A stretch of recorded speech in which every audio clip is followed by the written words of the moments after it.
Welcome back to The Explainer. I am absolutely thrilled to have you here today because, wow, we are looking at a fascinating and incredibly high stakes intersection of global sports and international relations. We're setting the stage for the 2026 FIFA World Cup. Now, as you probably know, this is going to be a massive, sprawling tournament hosted jointly by the US, Canada, and Mexico. It's literally designed to be a grand celebration of the beautiful game on an unprecedented scale. But there is a very real, very complex shadow looming over the whole thing, and that is the geopolitical fallout from the ongoing US-Israel conflict with Iran. Today, we're taking the data and reports from our source material to map out exactly how this conflict is colliding with the world's biggest sporting event. Okay, let's dive right into this. Could global conflict actually derail the 2026 World Cup? I mean, the matches are still a bit away, sure, but the diplomatic and logistical challenges stemming from these current geopolitical tensions, they are already presenting some severe hurdles. We aren't just talking about mild disagreements here. We are looking at deeply entrenched conflicts that are actively threatening the smooth operation of a tournament that relies 100% on international cooperation. Think about it. When nations are in conflict, the logistics of hosting their teams, managing international borders, ensuring global security, it all becomes incredibly delicate. And that brings us directly to our first major roadblock, Section 1, the participation dilemma. So here's the situation. Iran has successfully qualified for the tournament on the field. They played the games, they earned their spot. But off the field, their actual participation is currently in serious doubt. We are basically looking at two formidable opposing forces. On one side, you have FIFA President Gianni Infantino. He maintains a very traditional stance for international sports bodies, keeps sports entirely separate from politics. From FIFA's perspective, Iran qualified, so Iran should and will play.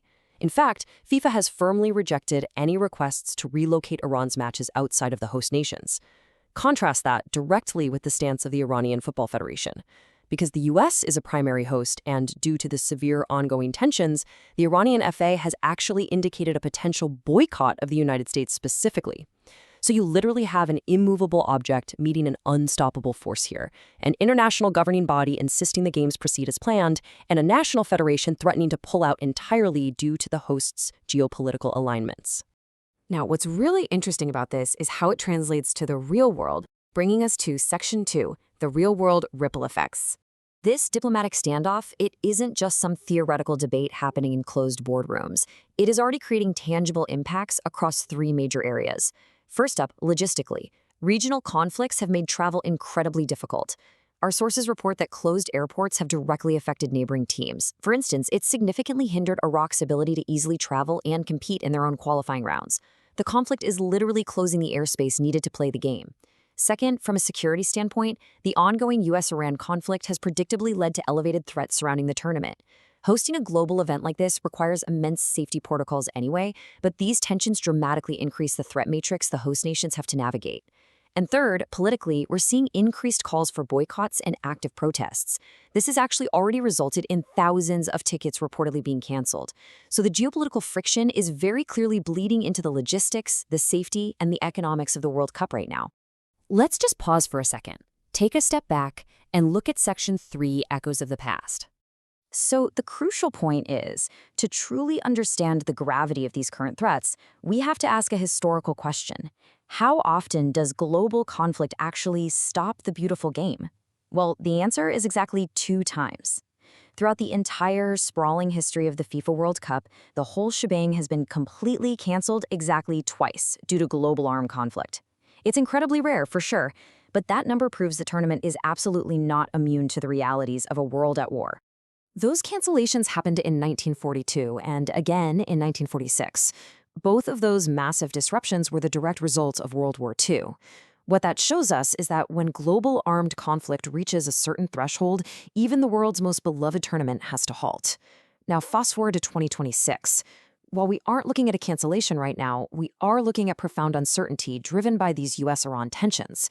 The historical precedent from the 1940s is just a sobering reminder that while it takes a massive global fracture to disrupt the World Cup, the possibility is very, very real. Bringing our focus back to the present day, we arrive at our final piece of the puzzle, Section 4, the unwritten future. And this brilliantly illustrates that despite the historical warnings and the current logistical nightmares, this story is far from over. Behind the scenes, critical discussions are actively taking place right now between the Iranian Football Federation and FIFA. The situation is highly fluid as they try to hammer out the practicalities. We're talking specifically about safety guarantees and visa clearances. I mean, how do you guarantee the safety of the Iranian team in a host country they have a severe geopolitical conflict with? How do you even manage the visa process when diplomatic relations are incredibly strained? These are the real-time, high-stakes negotiations happening right now to try and salvage Iran's participation and keep the tournament intact. Which leaves us with this final, overarching question. Can the spirit of the game survive the realities of global politics? We've seen the clash between FIFA's desire to play and Iran's threat to boycott. We've traced the very real logistical and security ripples already affecting teams like Iraq and causing thousands of ticket cancellations. And we've looked at the sobering historical reality that, yes, global conflict can indeed stop the World Cup. As these ongoing negotiations over visas and safety continue, we are left to impartially observe whether international sports can truly remain separate from international conflict.